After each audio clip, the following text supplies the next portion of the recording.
আজকে আমি তোমাদের সাথে শেয়ার করতে চলেছি বেনিফিটস অফ ওয়াটারমেলন। এটা যে কারুর এমনিতেই এটা অনেকেই খেতে খুব পছন্দ করে থাকে। বিশেষ করে গ্রীষ্মকালে সামারের টাইমে এটা যখন ফ্রিজ থেকে ঠান্ডা ঠান্ডা এনে মায়েরা বের করে দেয়, কেটে দেয়, আহা খেতে কিন্তু ভীষণ ভালো লাগে। কিন্তু যারা খেতে পছন্দ করো না, এই ভিডিওটা বিশেষ করে তাদের উদ্দেশ্যে। আহ, কোনো কিছু পছন্দ না হলেও কিন্তু আমাদের খাওয়া উচিত। কারণ আমি বলবো, আমি রিসেন্টলি জন্ডিসের পেশেন্ট ছিলাম। আর তখন কিন্তু আমাকে ডক্টর বিশেষ করে এই ধরনের ফল খাওয়ার জন্য রেকমেন্ড করে থাকে। কারণ এটা আমাদের বডিটাকে কিন্তু বিশেষ করে গ্রীষ্মকালে ভীষণ হাইড্রেট রাখে, যেটা গরমে এটা আমাদের সবথেকে বেশি প্রয়োজন, যাতে আমাদের বডিটা ভালো করে হাইড্রেট থাকে।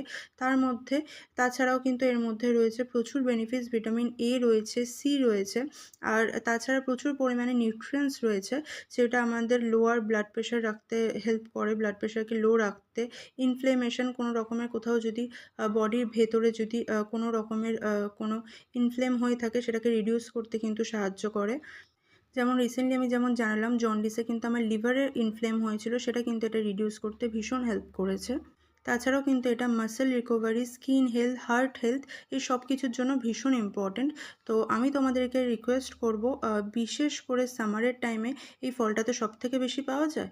তো এরপর যারা খাও না, বিশেষ করে যেমন বললাম এই ভিডিওটা তাদের জন্য, তোমরা কিন্তু আর কখনোই স্কিপ করো না। মায়েরা ফল দিলে অবশ্যই খেয়ে নিও। আর যারা ওয়াটারমেলন তরমুজ খেতে ভালোবাসো, তাদেরকে আর কি বলবো, এটা তো খেতে সত্যিই খুব ভালো লাগে। আর গ্রীষ্মকালে ফ্রিজ থেকে ঠান্ডা ঠান্ডা এগুলো খেতে কিন্তু সত্যিই খুব ভালো লেগে থাকে, কিন্তু ঠান্ডাটা অ্যাভয়েড করাই ভালো। অনেক সময় ঠান্ডা লেগে যেতে পারে। আমি বারবার এরকম ঠান্ডা ঠান্ডা বলছি বলে এই নয় যে ফ্রিজ থেকে ঠান্ডা ঠান্ডাই বার করে খেতে হবে। অবশ্যই কিন্তু এই ধরনের ফল সামারে আমাদের প্রয়োজন।